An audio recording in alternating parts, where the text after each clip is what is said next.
where cobbled roads twisted through the hills and time seemed to flow at its own rhythm, stood an ancient cafe known as the Elixir of Time. Unlike any ordinary cafe, it was whispered that the drinks served there carried a magic that could bring memories back to life, offering a glimpse into the past or a spark of forgotten dreams. The cafe was run by a quiet, silver-haired man named Alden, who had inherited the place from his grandfather. The villagers often speculated about Alden's secret knowledge, how he always seemed to know exactly what his customers needed before they even spoke. But the truth lay in a fragile, weathered book hidden deep within the cafe's shelves. This book contained recipes unlike any other, including one that Alden had never dared to brew until the day he felt fate stirring, the nostalgia brew. Its ingredients were mysterious sunset dried elderflower, whispers of autumn wind, a drop of morning dew, and, most importantly, the essence of a forgotten moment. His grandfather's final note on the page read, "For those who seek the past, but fear to face it." One evening, as Alden ran his fingers over the aged pages, the door of the cafe swung open. A man stepped in, his face lined with years of longing. He hesitated before speaking. "I don't know why I came here," he murmured. "I just missed something, but I can't remember what." Alden studied him for a moment, then turned to the secret recipe. With a steady hand, he brewed the nostalgia brew, watching as the golden liquid swirled with delicate tendrils of silver. The cafe filled with a scent both familiar and elusive, as if autumn leaves had carried whispers from long ago. Alden placed the steaming cup before the man. The first sip barely touched the man's lips before his breath caught in his throat. His eyes widened, shimmering with something unspoken. Then, he gasped. A rush of memories unfolded before him. The laughter of childhood, the scent of his mother's baking, the warmth of a fire on winter nights, and the brush of an old love's fingertips. He had forgotten, not out of choice, but out of time's relentless march. Tears welled in his eyes. "I remember now," he whispered. "I remember what I lost." Alden nodded knowingly. This was the magic of the elixir of time. Word of the cafe spread, not through grand tales, but through quiet exchanges between those who had found a piece of themselves within its walls. People arrived with questions buried in their hearts, searching for memories, for closure, or for the courage to move forward. And each time, Alden brewed the perfect cup, unlocking the doors to the past just enough for his customers to take what they needed. Under the glow of lanterns and the hush of the midnight breeze, the elixir of time remained a haven for the lost, a sanctuary for remembrance, and a place where every sip held the power to bridge the past and the present. The secret of the moonlit brew. In the heart of a bustling city, nestled between towering glass buildings and neon lights, there was a hidden cafe known only to those who sought something more than just a drink. The sign above the entrance read Moonlit Brew, though most who entered whispered its other name, the Cafe of Wishes. The owner, a woman named Illyra, had inherited the cafe from her mother, who had inherited it from her own before her. The family had always known that certain drinks, when brewed with care and understanding, could do more than just quench thirst. They could stir the soul, unlock hidden emotions, and even grant the wishes of those who truly needed them. One evening, as the city hummed with the noise of life outside, a young woman entered the cafe. She hesitated at the doorway, her hands clutching the strap of her bag. Her eyes darted around, taking in the warm glow of lanterns and the rows of glass jars filled with herbs and spices. Illyra looked up from behind the counter and gave a soft smile. "Welcome," she said. "What are you searching for?" The woman hesitated. "I don't know," she admitted. "I just feel lost." Illyra studied her for a moment, then reached for a small, worn book beneath the counter. Inside was a recipe she had only made a handful of times. The moonlit brew. It called for rare ingredients, petals that bloomed only at midnight, honey infused with the light of the full moon, and a drop of starlit dew. But the most important element was always the same: a whispered truth. With practiced hands, Illyra prepared the drink, letting its delicate fragrance fill the cafe. When it was ready, She placed the cup before the woman. "Drink," she said. "And listen." The woman lifted the cup to her lips, taking a slow sip. The moment the warm liquid touched her tongue, her breath caught. Around her, the world seemed to hush. And then, a voice soft as the wind, familiar as a forgotten lullaby, whispered in her mind. You are more than your fears. You are more than your failures. You have always been enough. Tears welled in her eyes as the words settled deep within her heart. She hadn't realized how much she needed to hear them, how much she had been waiting for anyone to remind her of her worth. She set the cup down with trembling fingers. How did you do that?" she whispered. Ilora simply smiled. "Sometimes, the truth is already within us," she said. "We just need a little help hearing it." From that night on, the woman returned often, sometimes alone, sometimes bringing friends who carried their own quiet burdens. And soon, word of moonlit brew spread not through advertisements or grand stories, but through the whispers of those who had found solace within its walls. And so, beneath the glow of hanging lanterns and the gentle hum of a city that never truly slept, moonlit brew remained a place of quiet magic, a keeper of unspoken dreams, and a reminder that sometimes, the answers we seek are already within us, waiting to be heard. The Alchemist's Brew.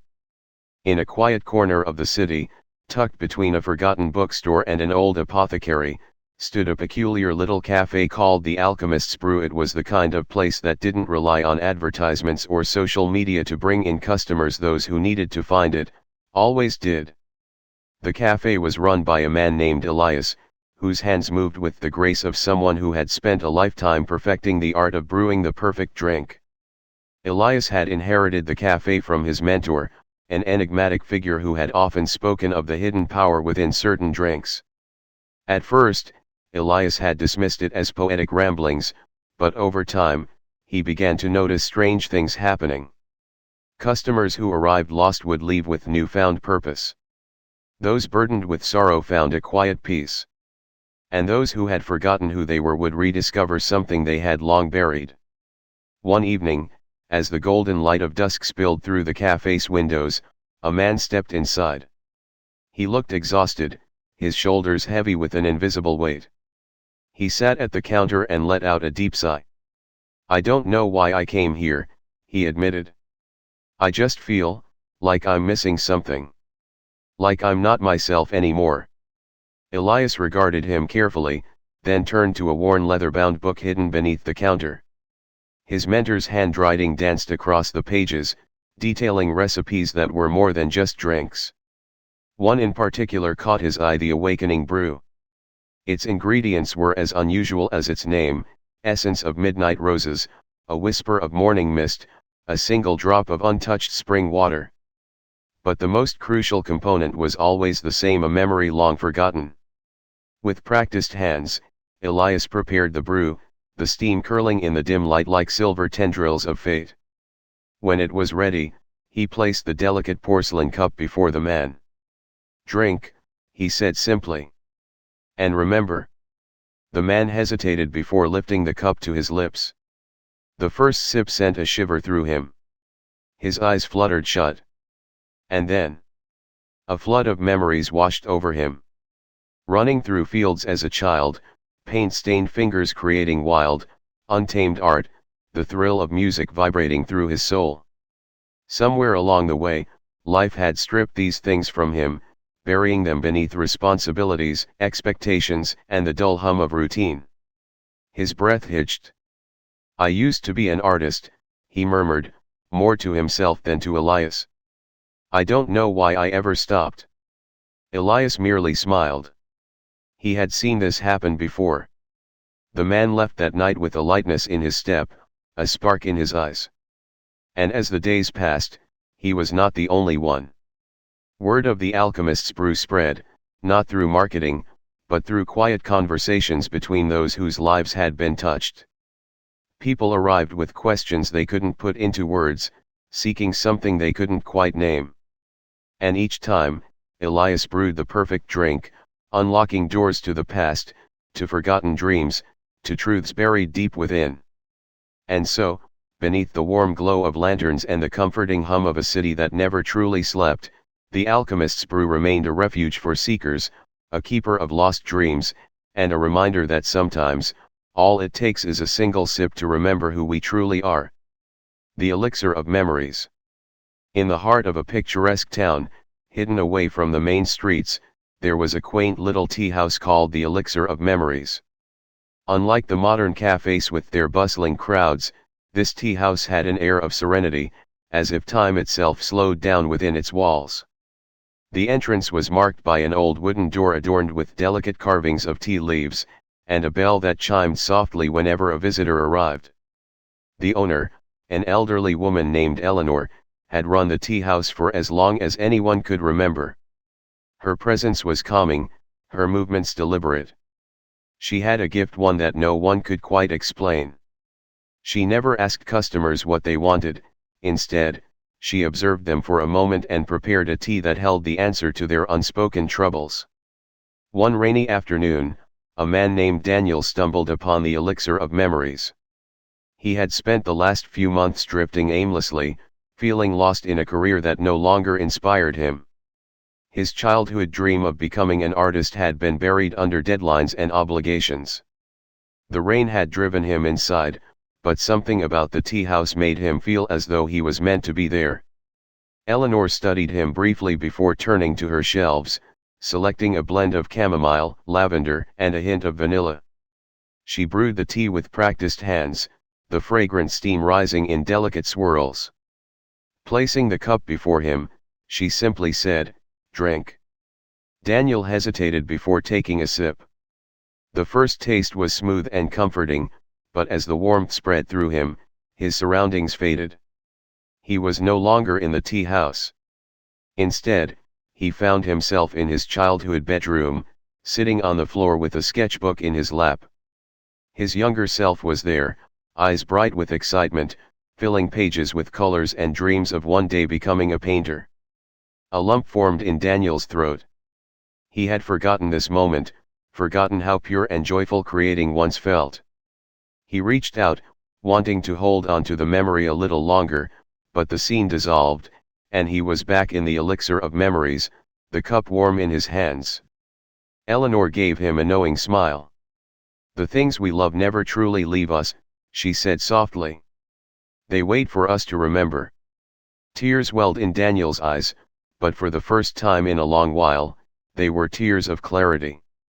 He left the tea house that day with a decision: he would paint again, not for approval or success, but for the sheer love of it. And he was not the only one changed by the Elixir of Memories. A dancer who had lost her rhythm, a poet struggling with writer's block, a traveler searching for a place to call home, they all found their way to Eleanor's tea house, each leaving with a renewed sense of purpose. But one winter morning, when a curious traveler sought out the Elixir of Memories after hearing whispers of its magic, they found only an empty building. No sign of Eleanor, no trace of the tea house, only the faint scent of lavender and vanilla lingering in the air, as if promising that for those who truly needed it, the tea house would always be waiting.